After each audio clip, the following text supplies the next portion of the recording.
Tonight was He said he was supposed to be coming. special. It was Ada's birthday, and she was still waiting for the one person who promised he would never let her celebrate alone.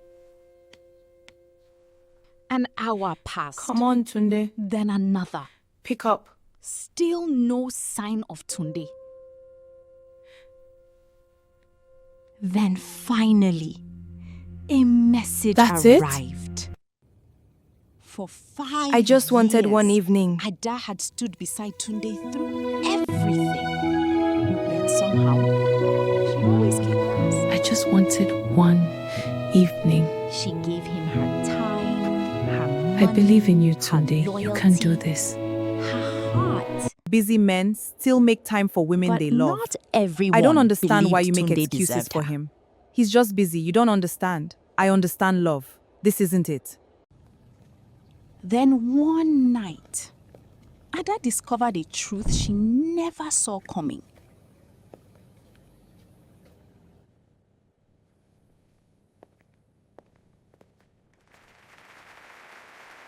Everyone, meet my fiancé.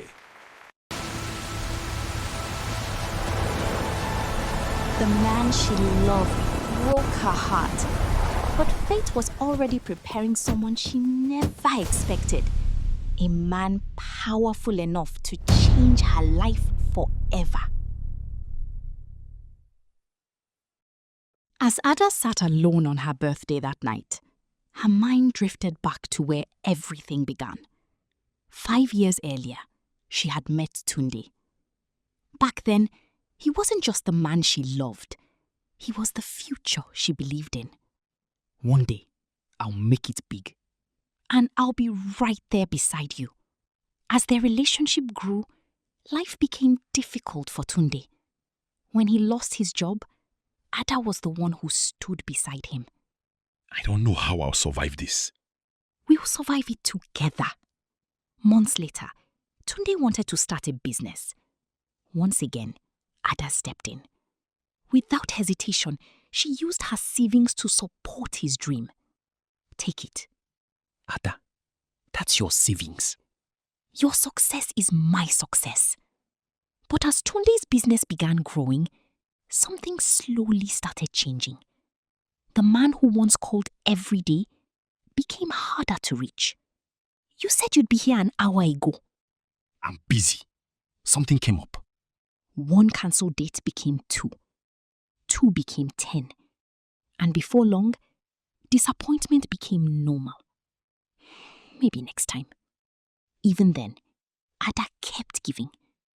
Her time, her energy, her money, and most importantly, her heart. He needs me. Without realizing it, Ada had built her entire life around Tunde. His dreams became her dreams.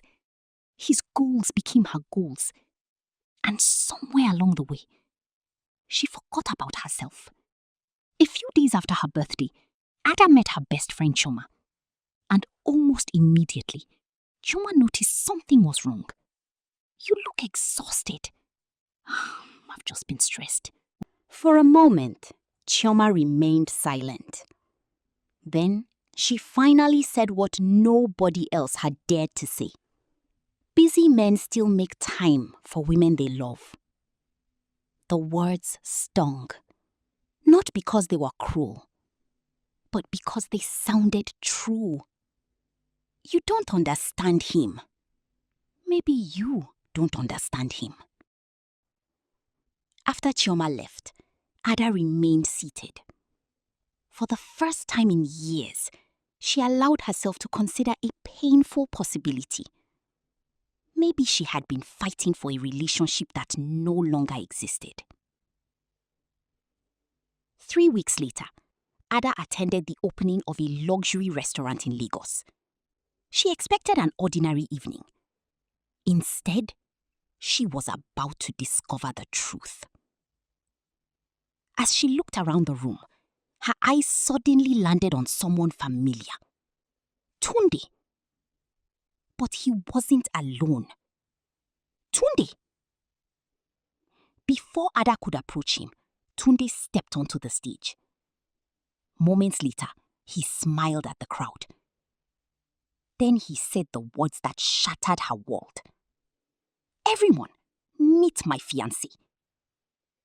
The room erupted with excitement. But Ada heard nothing. Because in that moment, 5 years of sacrifices came crashing down around her. Fiancé. Unable to stay another second, Ada turned around and walked away. She didn't know where she was going. She only knew she had to leave. As she stepped onto the street, the sky finally opened. Within seconds, rain began pouring down. But Ada didn't stop walking. Why wasn't her enough? For years, Ada had spent her life waiting for Tunde to choose her. Now, standing alone in the rain, she finally understood something. The chapter she had spent 5 years writing was over. And whether she was ready or not, a new chapter was about to begin. The next morning, Ada woke up feeling completely drained. For 5 years, she had built her life around Tunde. Now, she was waking up to a future without him. I really gave him everything. For several minutes, she stood silently in front of the mirror. Then something inside her changed. If Tunde could move on with his life, maybe it was time she moved on with hers. Enough crying. A few hours later, Ada opened her laptop and started updating her resume. It wasn't easy. Every few minutes, memories of Tunde tried pulling her backwards. But this time, she refused to stop. One step at a time. Days turned into weeks. Instead of chasing someone who didn't value her, Ada started investing in herself. Little by little, her confidence began returning. Then one morning, while reviewing her emails, she noticed something unexpected. An invitation to work at an international leadership summit in Abuja. Abuja? For the first time since the breakup, Ada felt excited about something. She didn't know what awaited her there, but she knew she needed a fresh start. I'm going. A few days later, Ada packed her bags and left Lagos behind. She thought she was simply traveling for work. What she didn't know was that destiny was already preparing her next chapter. A few weeks later, Ada arrived in Abuja. The summit had attracted world leaders, diplomats, and business executives from around the globe. From the moment she arrived, Ada focused entirely on her duties. She wasn't looking for attention. She was simply trying to do her job well. We're expecting very important guests today. Shortly afterward, the guest everyone had been waiting for finally arrived. Prime Minister David Lossi. A few hours into the summit, an unexpected crisis erupted backstage. One of the keynote speakers had disappeared, and panic quickly spread through the venue. We can't find him anywhere. While everyone else panicked, Ada stayed calm. After checking the guest schedule, she quickly spotted the problem. The driver took him to the exhibition center. Within minutes, transportation was arranged. The speaker arrived, and the event was saved. As Ada prepared to return to work, someone stopped her. That was impressive. I was just doing my job. The summit continued, but David couldn't help noticing Ada again and again. Not because she demanded attention, but because she genuinely cared about people. Throughout the day, he watched her solve problems quietly, help strangers, and take no credit for any of it. Who is she? Her name is Ada. For years, David had met powerful people. But genuine kindness was becoming increasingly rare. And somehow, Ada had caught his attention. The following evening, as Ada prepared to leave, she unexpectedly ran into David again.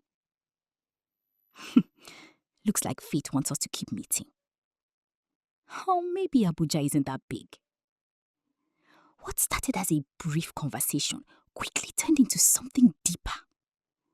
For the first time in a long while, Ada found herself smiling again. Tell me about yourself. Over the following weeks, their conversations became more frequent. And little by little, Ada began opening up again. I used to have big dreams. What happened to them? David listened carefully. And unlike Tunde, he never made Ada feel invisible. Your dreams still matter. Back in Lagos, news about Ada's growing success began attracting attention, including the attention of one person from her past. Ada? Suddenly, the man who had ignored her for years wanted her back. We need to talk. A few days later, Ada agreed to meet him. Not because she wanted him back, but because she wanted closure. I made a mistake. You made a choice. For years, Ada had waited for Tunde to choose her. Now she finally understood something. She didn't need anyone's permission to know her worth. Goodbye, Tunde. As Ada and David grew closer, people began to notice. At first, it was harmless curiosity. Then came the rumors. Within days, social media exploded. Strangers who knew nothing about Ada suddenly had opinions about her. She's only with him because he's powerful. She planned this from the beginning.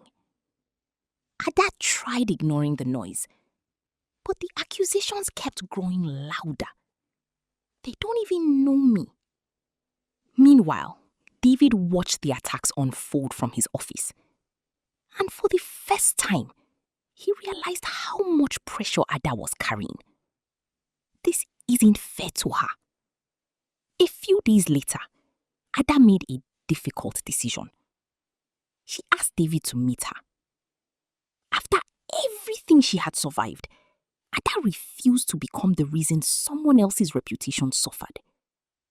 Maybe we should stop seeing each other. Is that what you really want? No. But this controversy isn't fair to you. For the second time in her life, Ada walked away from someone she loved. The difference was, this time she wasn't running toward heartbreak. She was protecting the person she cared about. But David had no intention of letting fate decide his future. A week later, he called a national press conference. But David had no intention of letting fate decide his future.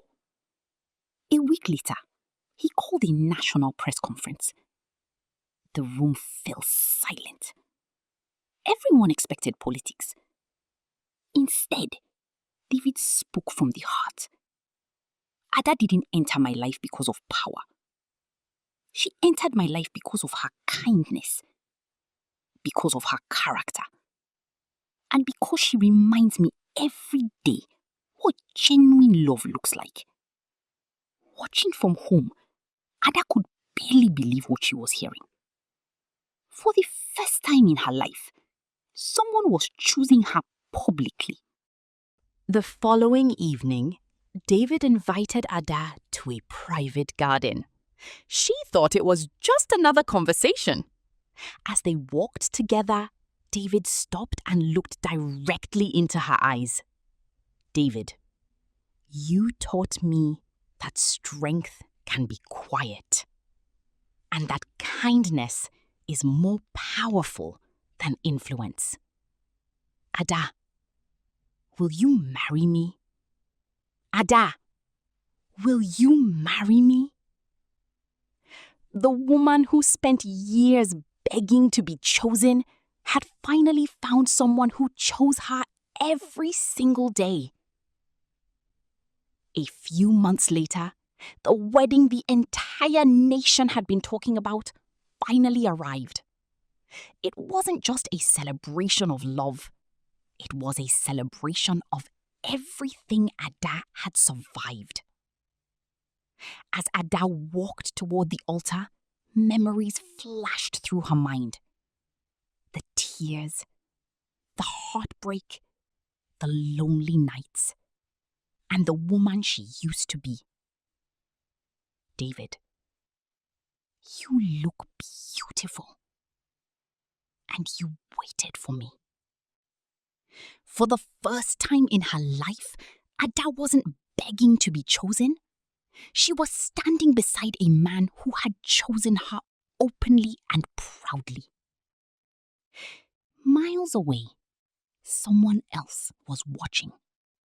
Someone who once had everything Ada had to offer and threw it away. As he watched the ceremony unfold, Tunde finally understood what he had lost. Not because Ada married a prime minister, but because he never appreciated her when he had the chance. But Ada's story didn't end with a wedding. In many ways, it was only beginning. Determined to help others facing the struggles she once endured, Ada launched a foundation supporting abandoned women and vulnerable girls. Ada, no woman should ever believe she is worthless. Years earlier, Ada believed happiness would come from being chosen by the man she loved. She was wrong. Because the greatest love story wasn't how a prime minister chose Ada. It was how Ada finally chose herself.